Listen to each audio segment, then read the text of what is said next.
Hello, my name's Mark. I've been an Affinity designer user for 10 years. And when version 3 of Affinity Studio came out, a lot of us were excited to see what new features.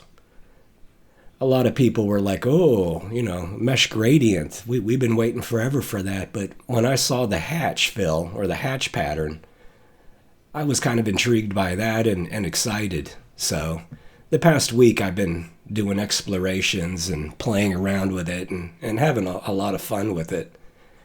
This is my first YouTube video, and I'm doing it under the handicap of also having the flu, so we'll see how this goes, but I don't know, please bear with me in my voice. So let's do an introduction about how it actually works. So here's this first square. We're going to go to the fill tool, and I've already dragged out a gradient on it. So up here is hatch. You go up to this menu to pick hatch. It's the end of the list. So I have a stroke and a fill, and I don't really like that, the way it is, black background and white. So this button here is reverse. And right now we don't have anything, so let's clear that up right away and just put a line in. If we twirl down the arrow here, okay, so I have 20 points, and we basically have these black lines. One of the things that was throwing me off is, this is a new feature. There's bound to be bugs and quirks that have to be hashed out, worked out. But I work in points everywhere, the stroke panel points. So I was noticing sometimes it would go into millimeters or inches. And for me, it's best if it's in points. So points here. Now, this is a global stroke, hatch line weight. All the lines that you create in this panel are going to be controlled by this global setting. So right now it's at 10 point. You can increase it to 20, 30, etc. This is a global control to do the hatch rotation. Now in the lines here, you can rotate it here as well. So that's something to be. You could make a design, and then at the very end you're like, well, I'm not. Now I want it the whole design to be rotated 45 degrees. So you can do that here. You can just rotate it. You see what I'm saying? So that's interesting. Let me just go back to, there we go, 0 degrees. So okay, let's do some of these controls. Rotate, you can, that's understandable. This is reverse, to where you can reverse the stroke and the fill. This is reset transformation. If this was at sometimes when you work, this transformation will be like at 15-20,000%. It looks all wonky. So if you click on this reset transformation, that'll take it back down to a normal number. And then anchor to document is interesting. Like right now, if I move it around, you can see the lines are anchored to the square. So I can rotate the square, and the inside hatch pattern, moves accordingly. But if we go back in and we select anchor to document, and now I go back out, when I move the square, it's like panning over, it's panning over the the hatch. And if I try to rotate, the hatch isn't going to rotate along with it. So that's something to be aware of when you're, deciding to use the patterns, the hatch patterns.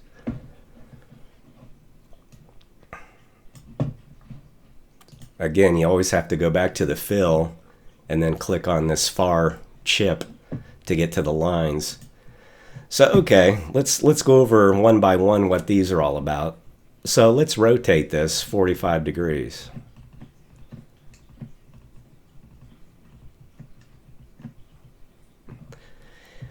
Now the X, if I didn't rotate the lines 45 degrees, the X wouldn't show anything. It's because it's moving right to left when you're inputting the X. So I'll just show this. You can move right and left on this X value. Now, if this was back to 0, when you're going back and forth on the X, you wouldn't know that it was doing anything. So this has got to be at least on some sort of angle. The Y lets you go up and down.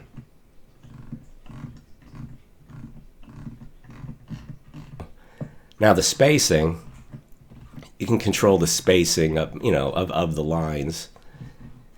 But what I like to do is, so I'm using points consistently throughout, and then I'd like to use just multiples of 10. So let me go to 20, and the shift really doesn't show anything. You really have to have, use dash and space to create something other than the lines to really show how to do this shift. So let's just set this at 0 and create a dash and a space. And I'm going to go with 10 and 20.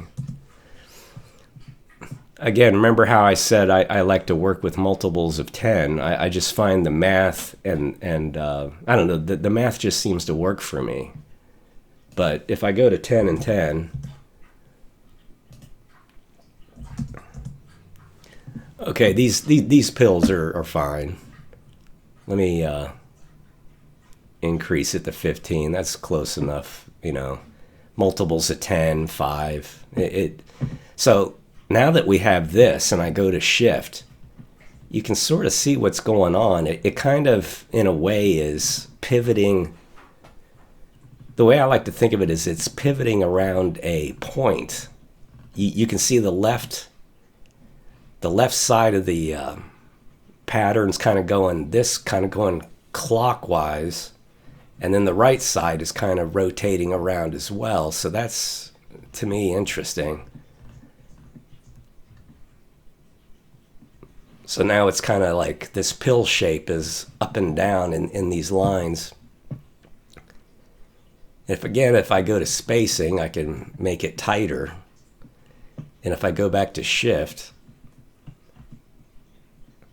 again, nice lines going throughout.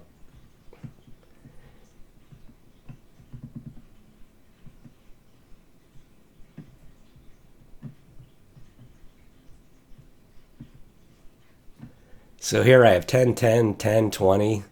And as you can see, it all lines up really nice. But if I'm just a little bit off, see how I have multiples of 10 and then I have 11.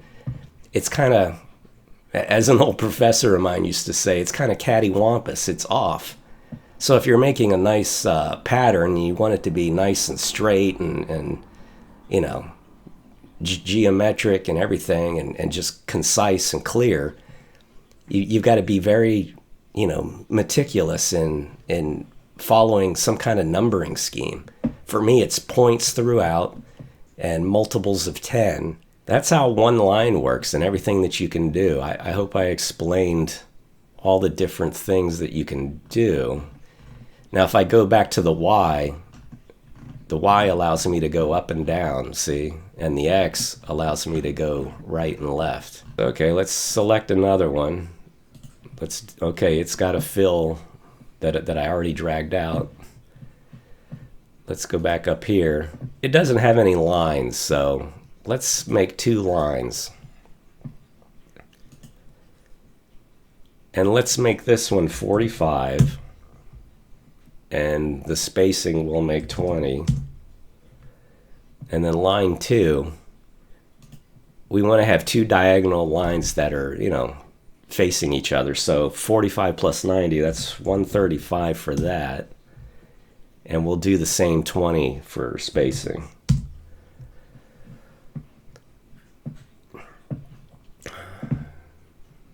And then for point size, let's just go down to, say, 6.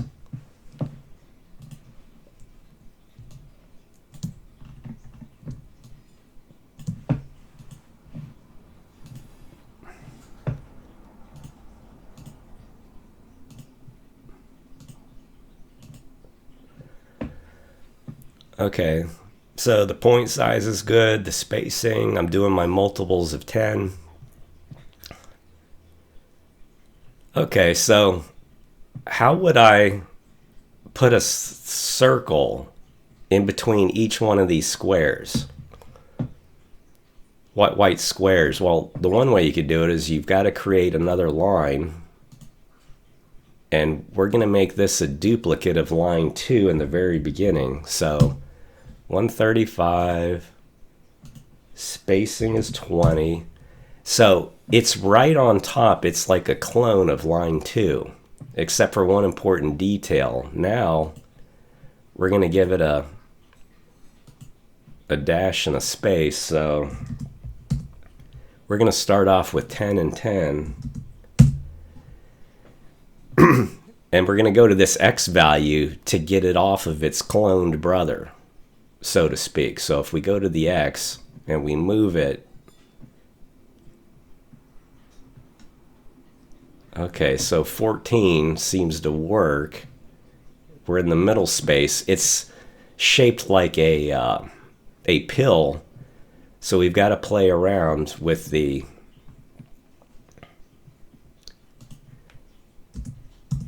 So there we go. Now we've basically created a circle, and we've put it in between.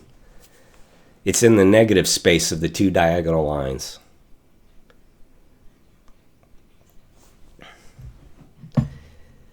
Now here's where it gets interesting. How would we subtract some of these lines? Like, say we only want to have the circles in every other. Well, this is where the spacing can come in. Like right now I have 20 points. All right, 30 points. So I have two empty spaces between each line. Yeah, see, 40 points goes one space in between. 30 points puts two spaces in between. 20 points has it in each one. If I go up to 50, 1, 2, 3, 4 spaces in between. So there's a lot of trial and error, and you can just highlight the cursor in the spacing field and just use your mouse wheel to go back and forth that way. So that's how you have 3 lines, and just to create a design.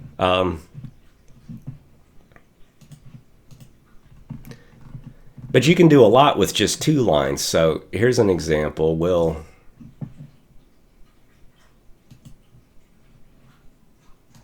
Let's create 2 lines. Let's have one be 45, the other be 135. Let's go with 20 points of each for the spacing.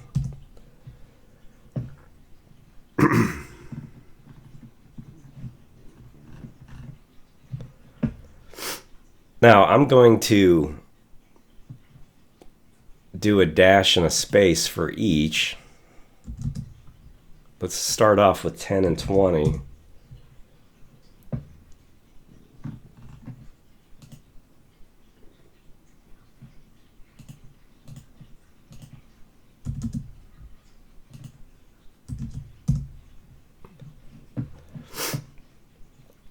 Okay, so again, I'm doing multiples of 10, and I created 2 lines that are diagonal, and I've created this pattern here, and it's basically pill shapes.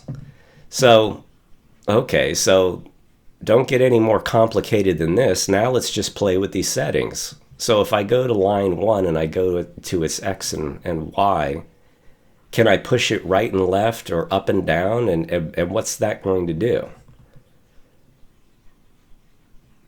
So, okay, I just moved it over some, and you get a different design. If I go into the Y field, so that's kind of interesting. It's not really that earth-shattering, though. But it's the spacing. Then you get into the spacing and it's like, here's a different pattern. 0 and 0 for the... So, okay, I've created a little heart with some pill shapes in it.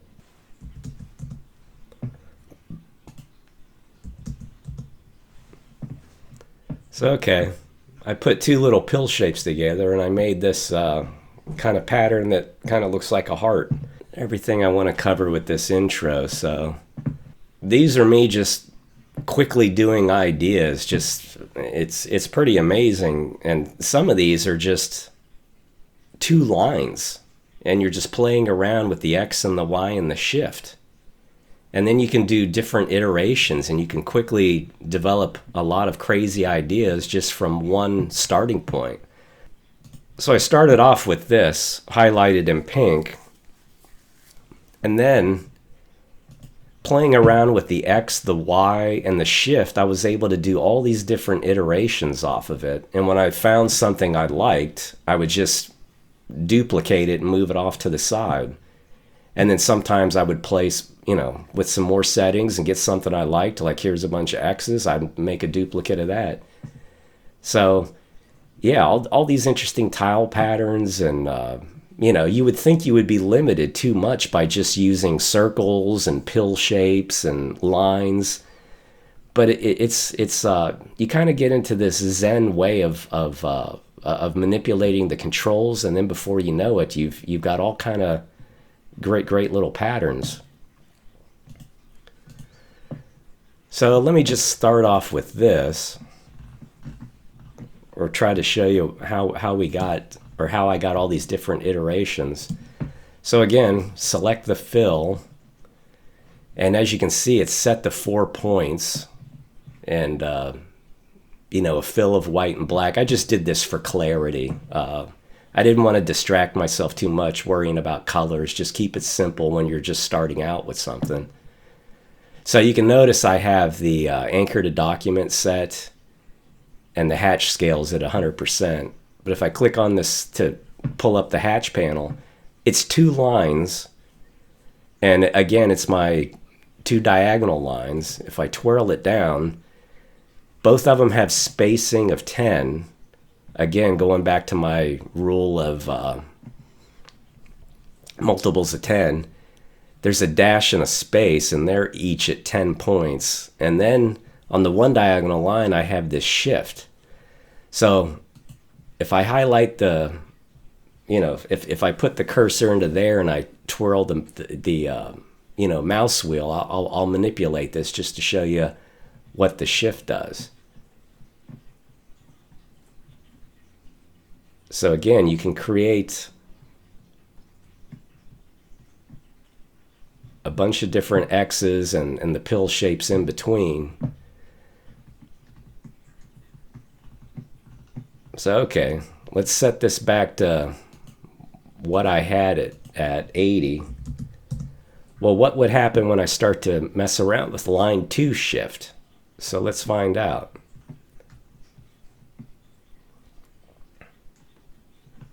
So as you can see, the X's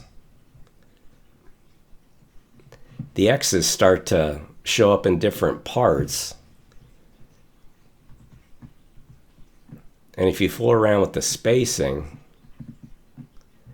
now I've got X's with like an H, and you can see how you can create different iterations, different patterns, just by manipulating the spacing.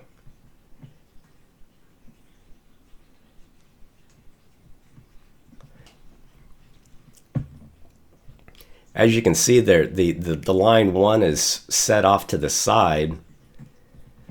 What happens when you do that?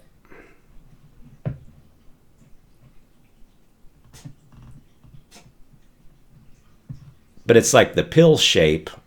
By manipulating the X and the Y, you can move it right, left, left, right, up and down to complete objects and make it and get a different pattern.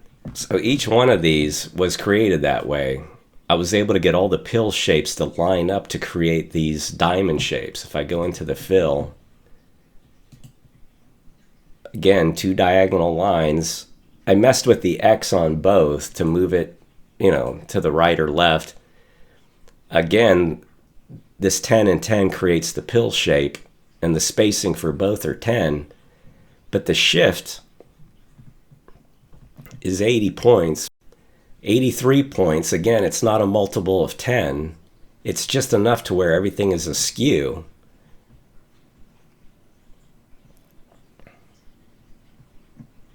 Now that might be interesting, but again, see how it's 90? Again, it matches up, and so we got a different pattern. If I go back to 80, and it creates diamonds.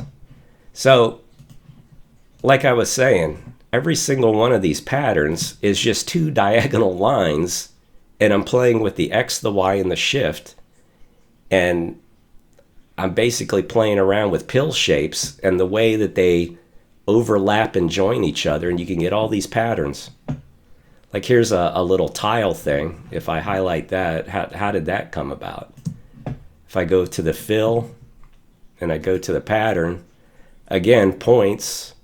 I only have 4 points for this, stroke.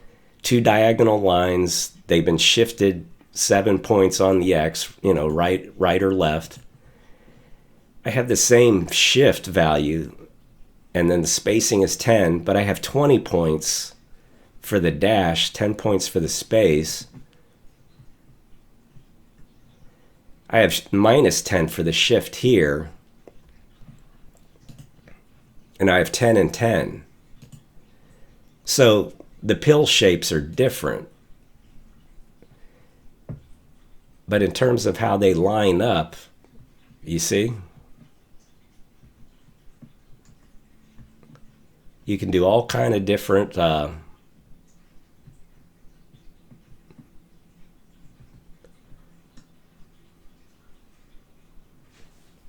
anyway, I just thought it's incredible what you can do just with two lines. And then I'm not even playing with the rotation at all. You can get real creative with the rotation, and you can kind of get, doing these geometric patterns is all well and nice, but sometimes you just want something that's kind of grungy. I even call it kind of crunchy. Show an example of that here. Here's a good example right here is this pattern right here. I love the negative space, the black space. It's like, it's all kind of, each one's kind of unique. It's kind of got this, it's kind of crunchy. That's the way I keep calling it. But here's an example of it being on a larger scale. I mean, look at this. Remember how I said you can, but see how there's like kind of this swirling motion, and you've got all these kind of unique negative spaces with the black. This one's kind of funny. When I looked at it, I just imagined those little tiny powdered donuts all stacked up one on the other to where they're starting to crush each other, and then the big black hole is kind of like, you can see where each little donut's getting squashed as you keep stacking, row after row on top of each other. That's what it kind of reminded me of. But back to this pattern, it's kind of like this rotating thing, and it's how did I get that to this original pattern? Go back to the fill tool, 10 points. I reversed it, so it's white stroke and a black fill.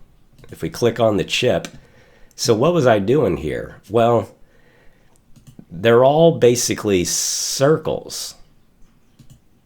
0, 10, 0, 10. I created circles, and then the spacing is, here I am kind of breaking my rule. I have 9 set up for each one. That's close enough. And then I shifted some of them. This line is shifted, X goes right to left. So I shifted it 7 points. Line 2 is shifted 28 points. Line 3 is 7.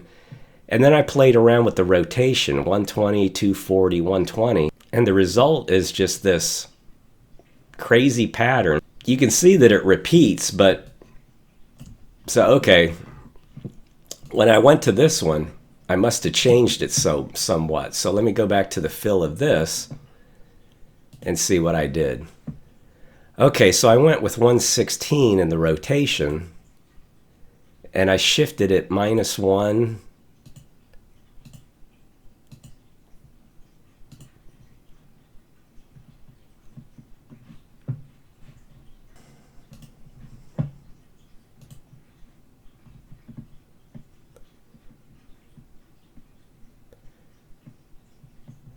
So look at these swirls. And again, these are just, each one of these is just round white circles.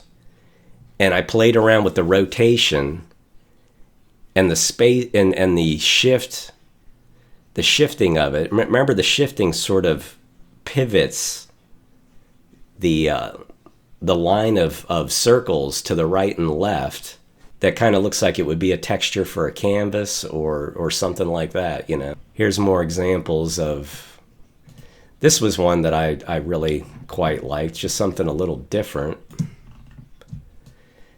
Obviously, these are just two pills that are elongated. If we go to the fill tool, I had 4-point for the stroke. It's just two lines. Both of them are diagonal. The same 135. The shift was 90, the spacing was 10. The shift on this was a little different. See?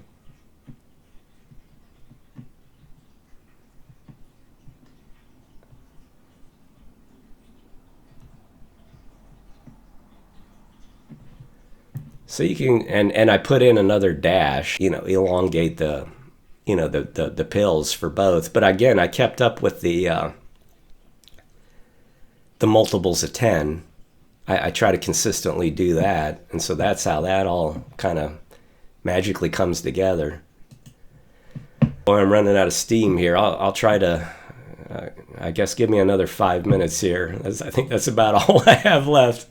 So what are some of the last things I need to talk about? Oh, okay. I took this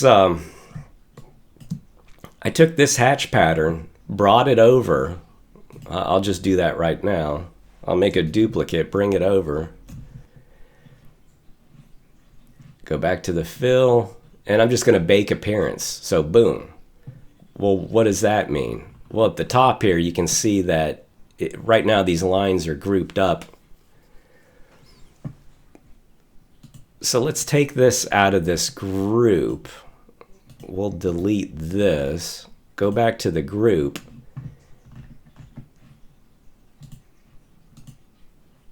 So there are all these lines, and they're all joined together.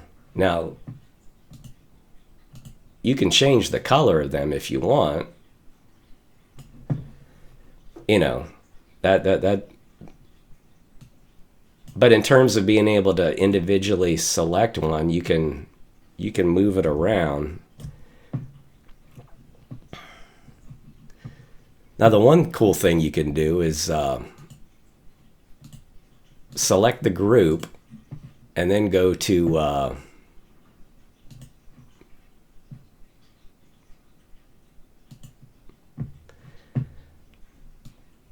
so you can basically, you know, warp it.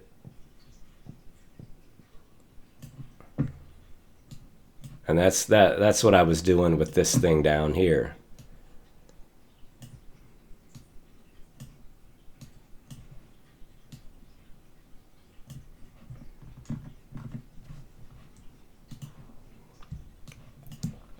So, like, I don't know, like I'm trying to create a piece of fabric or some sort of land or, you know, hill. But you can manipulate the, you can make the hatch pattern become editable. And if I go back to this warp group for this, you can actually separate the curves. I actually have this, if I click on that, then all these lines are separate.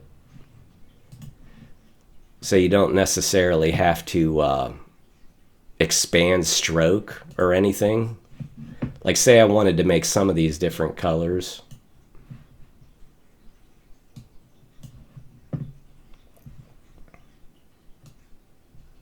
But, you know, for example, like these, I'll just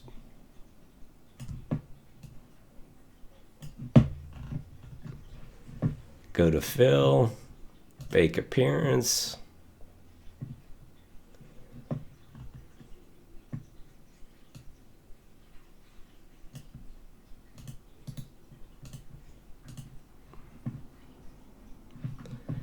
But again, if you go to, if you select the group,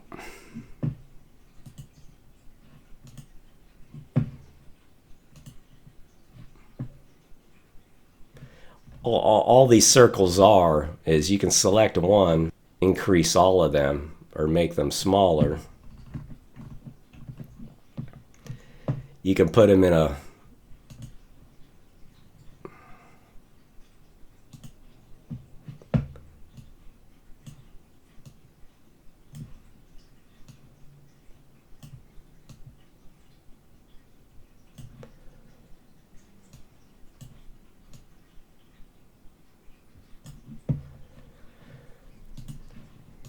and if you wanted to individually go in and select all of them,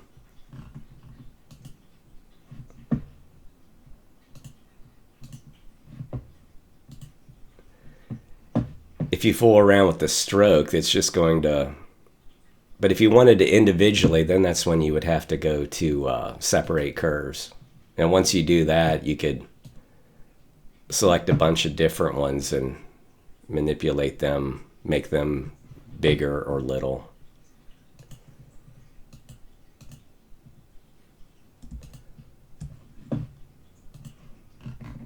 You can take the contents of the hatch pattern and you can separate curves, you can manipulate them and do whatever. Okay, let me wrap this up. So I've been pretty happy with it, but here's my ideas for what I would like to see in terms of the hatch pattern panel. So here's an example of two diagonal lines that were creating all these patterns. What I would like to do is to be able to toggle the visibility of lines off and on. Like if I'm working with, say, 3 or 4 lines and I'm experimenting, I would like to be able to toggle the visibility off and on. And I would also like to be able to physically grab a line and put it at the top of the stack, put it at the front or the back to where there's like Z depth. And also, instead of there being one global parameter to change the stroke, I would like to have the lines each have the ability to independently change their stroke and select use their own color. Instead of having a global color for stroke and fill, I want to have individual color for each line. And so, the other thing too is sometimes when I'm creating lines, I would like to be able to just click on, say, line 2 and hit duplicate, you know, to come up with line 3 right away without having to manually type in everything to get the duplicate. So a duplicate command would be great. And then these other options would be cool. So here's an example of the diagonal lines, but I made these out of symbols. So if I go to this, okay, so I selected the line, the symbol. Now imagine you had 2 blue diagonal lines, and then imagine you had a clone of each line. So each line has a duplicate right above it. And then that duplicate, you could apply a different color and a different stroke so that you could do something like this,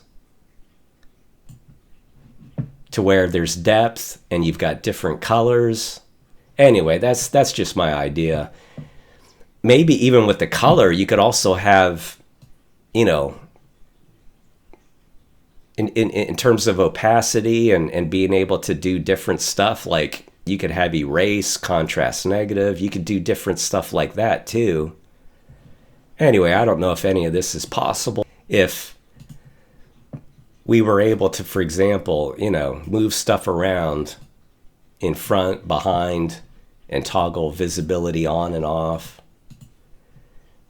So I guess what I want is kind of like the conventions of the layer panel and the appearance panel, and being able, oh, and one other thing too is I would love the ability to, the pill shapes that we form to get around the round cap and just have a square cap. Let me quickly just show an example of that. Okay, so we have this pattern here, and you have these rounded, pill shapes. But wouldn't it be cool if you could square off all these? So let me make a duplicate of this. Go to Fill, Bake Appearance, and then if I go over here,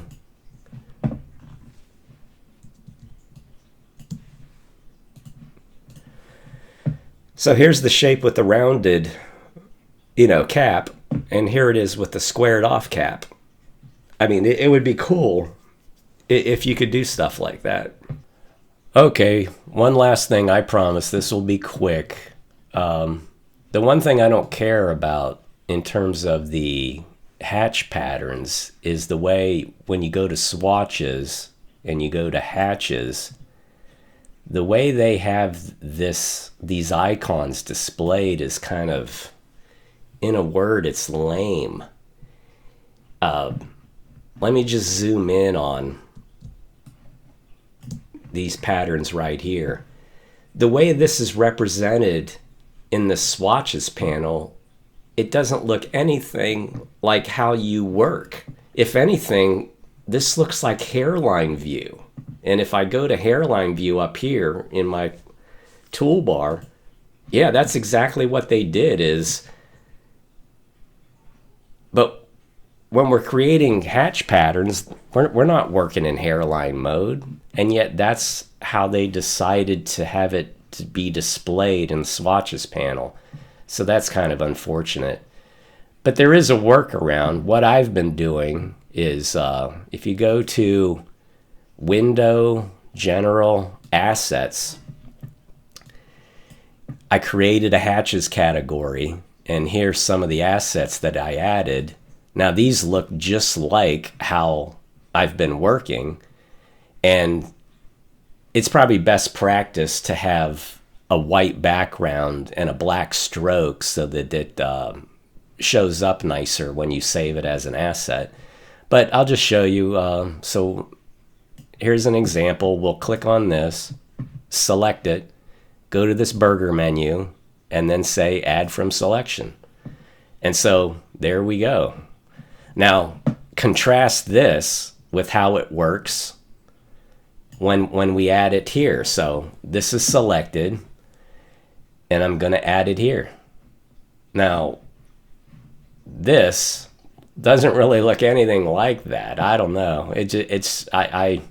Which would you rather prefer, to have this or to have that? So that's what I've been doing. It's like I'll just create assets of favorite hatch patterns until they address this or fix this issue here. But yeah, I'm just not a fan. All right, and this concludes my hatch pattern review.